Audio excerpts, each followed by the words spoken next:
అమ్మా, నువ్వే మాకు అండ, నీ ఆశీర్వాదమే మాకు బలం. ఈరోజు నేను ఉపవాసం ఉంటున్నాను. ఆ దీక్ష ఫలించి నా బిడ్డ కాపురాన్ని బాగు చేయమా.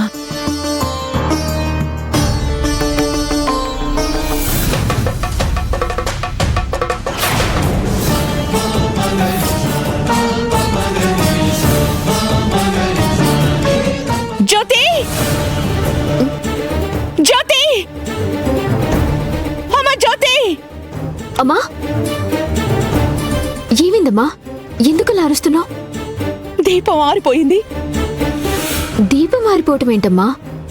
అమ్మవారి ముందు దీపం వెలిగించి నీ కాపురం గురించి మొక్కుకున్నాను. వెంటనే దీపం ఆరిపోయింది. నీకేదైనా కీడొస్తుందేమో. అలా ఏం కాదమ్మా. అంత తేలిగ్గా కొట్టిపారేకమ్మా. ఆ రామ్జీగాడు వెళ్ళి ఆ నీలాంబరికి నువ్వే జ్యోతివని చెప్పేసుంటాడు. ఎప్పుడు పగ తీర్చుకుందామా అని ఆ నీలాంబరి కాచుకునుంటుంది. వద్దమ్మా, ఈరోజు నువ్వు వెళ్ళొద్దు. అమ్మా, భయం గెలుపుకి శత్రువు. నువ్వన్నట్టు రామ్జీ గనుక నీలాంబరికి చెప్పేసుంటే ఈ పాటికి డైరెక్ట్గా మన ఇంటికి వచ్చేసుండేది. అలా రాలేదంటే చెప్పలేదనేగా. ఉన్న ఒక్కరోజు మనం భయపడుతూ కూర్చుంటే ఇచ్చిన గడువు అయిపోతుందమ్మా. నేను కూడా ఓడిపోతాను. అలా జరగకూడదు. నేను వెళ్ళాలి.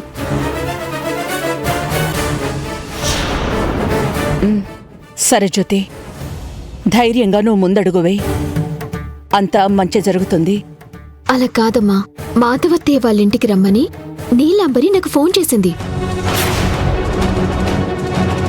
అంటే రామ్జీ నీలాంబరిని ఇంకా కలవలేదు. ఆ నిజం చెప్పలేదు. అది ఎందుకనేది నేను వెళ్తేనే కాని తెలీదు. నా మనసేమో వెళ్ళమనే చెప్తోంది. అమ్మవారి సంకేతం వద్దని వారిస్తోంది. ఏం అర్థం కావడం లేదమ్మా. భయపడకమ్మా. దేవుడు మన పక్షాన్నే ఉన్నాడు. గెలుపు మనదే. మంచి పని మీద బయలుదేరుతున్నప్పుడు నీ భయంతో అడ్డుపడకమ్మా. నన్ను వెళ్ళని. అమ్మా, గడువు ముగుస్తున్న కొద్దీ నేనే గెలుస్తాను అన్న ధైర్యం నాలో పెరుగుతుందే తప్ప తగ్గడం లేదు. ఈరోజు ఏమైనా జరగొచ్చు. ఏం జరిగినా ఎదుర్కోటానికి నేను సిద్ధంగానే ఉన్నాను. మీరు మనశ్శాంతిగా గుడికి వెళ్ళిరండి. నేను వెళ్ళొస్తాను.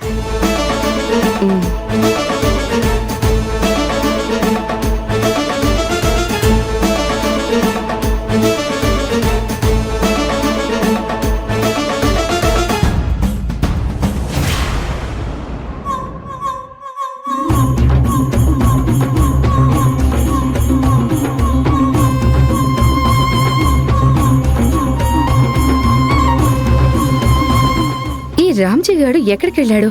నిన్ననగా మల్లీశ్వరి జ్యోతి ఒక్కటేనా తెలుసుకోమని పంపిస్తే ఇప్పటిదాకా జాడలేడు. ఫోన్ కూడా స్విచ్ ఆఫ్ వస్తుంది. ఒకవేళ జ్యోతి వాడిని ఏమైనా చేసుంటుందా?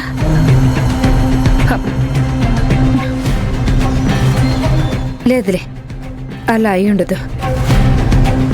ఒకవేళ ఆ వెధవ నాకు చెప్పకుండా గోవా వెళ్ళుంటాడు.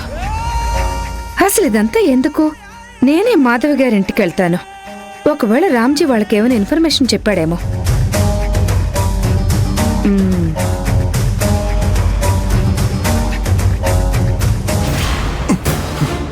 ఎందుకు నన్ను ఇలా కట్టేశావు?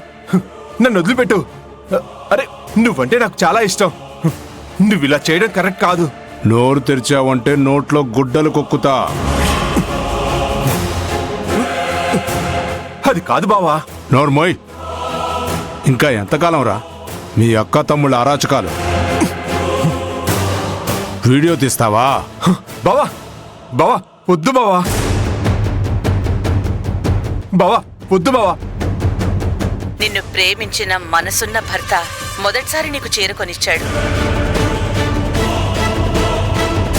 బావా, అది చాలా ఇంపార్టెంట్ బావా. బావా, ఒక ఆడపిల్ల జీవితాన్ని నాశనం చేయడానికి సిగ్గులేదురా మీకు? వీడియో డిలీట్ చేసావు కదా బావా, ఇక నన్ను వదిలేయ్. రేయ్ సార్, వీడిని 2 రోజులు బయటికి కదలని బాకండి. టైంకి తిండి మాత్రం పెట్టండి. సరే సార్. జ్యోతికి రాజీవ్ ఇచ్చిన గడువుకి ఇదే చివరి రోజు.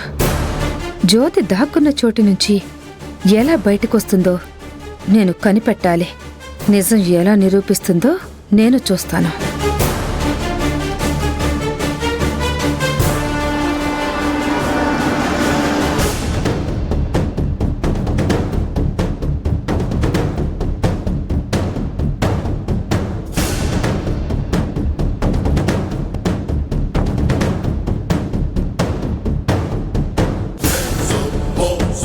శారద గుడికొచ్చిందంటే జ్యోతి గెలవడానికే మొక్కుకుంటుందా ఏంటి?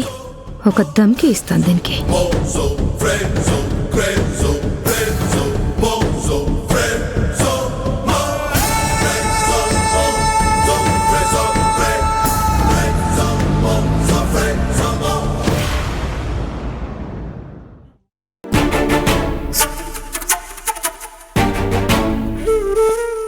రామ్జీతో మాట్లాడతాను అన్నావు కద్దరు బాబు, మాట్లాడావా?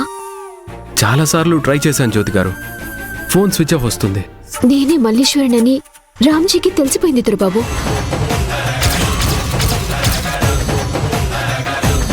నేనంబరికి ఆ నిజం చెప్తే 10 రోజుల నుంచి నేను పడిన శ్రమ, ప్రయత్నం అన్ని వృధా అయిపోతాయి. చెప్పేవాడైతే ఈ పాటికి చెప్పేవాడు. నీలాంబర్ ఆంటీ ద్వారా మా అమ్మకి శ్రావ్యకి ఈ న్యూస్ తెలిసి న్యూసెన్స్ చేసేవాళ్ళు. అలా జరగలేదంటే చెప్పలేదనే కదా. దేవుడి దయ వల్ల అదే జరిగితే మంచిదే దొరబాబు. ఎందుకంటే కుట్ర భగ్నం కావటానికి, నిజానికి మనిద్దరం జీవితాంతం కలిసి ఉండటానికి మన మధ్యన ఉన్న గడువు ఒక్కరోజు. అవును జ్యోతి, అది తలుచుకుంటేనే నా వెన్నులో వణుకు పుడుతుంది. ఎందుకంటే నీ మీద నాకున్నది ప్రేమ కాదు జ్యోతి, ప్రాణం. అనవసరంగా గడువు 10 రోజులే పెట్టాను. 1 రోజులు పెట్టినా బాగుండేదని రోజు ఆలోచిస్తున్నాను. అనవసరమైన భయాలు పెట్టుకోకండి దొరబాబు. ఖచ్చితంగా నేను గెలుస్తాను అని చాలా కాన్ఫిడెంట్ గా ఉన్నాను. ఈ ఒక్క రోజులోనే నేను అనుకున్నది సాధించి తీరుతాను. నువ్విలా చెప్తుంటే నాకు కూడా ధైర్యం వస్తుంది జ్యోతి. కాకపోతే నువ్వు ఓడిపోతే వెంటనే తన మెడలో నాతో తాళి కట్టించుకోవాలని శ్రావ్య గోతికాడ నక్కల ఎదురు చూస్తుంది. అమ్మని ఇన్ఫ్లుయెన్స్ చేయడానికి తన ప్రయత్నాలన్నీ చేస్తుంది. అందరి ఆటలు ఈ రోజుతో కట్టు దొరబాబు. మన మధ్య బంధానికి ఏ ఆటంకమూ ఉండదు. మనిద్దరి ప్రేమని ఎవ్వరూ విడదీయలేరు దొరబాబు. అసలైన బంధం విలువ ఇష్టమైన వాళ్ళు దూరంగా ఉన్నప్పుడే తెలుస్తుంది. నేనేం కోల్పోయానో ఇప్పుడు నాకు బాగా అర్థమవుతుంది. నిన్ను ప్రేమించడం మొదలుపెట్టిన దగ్గర నుంచి నిన్నెంత మిస్ అయ్యానో నాకు తెలుసు. ఇక ఎప్పటికీ నీకు దూరంగా ఉండే క్షణం నా జీవితంలో ఉండకూడదని ప్రతిరోజు ఆ భగవంతుణ్ణి మొక్కుకుంటున్నాను. మీరు ఎంత మంచివారు దొరబాబు. నిజంగా నేను చాలా అదృష్టవంతురాలిని. మిమ్మల్ని నేనెలా దూరం చేసుకుంటాను? చూస్తూ ఉండండి, ఎల్లుండి ఈ టైంకి నిజాలన్నీ తెలిసిపోతాయి.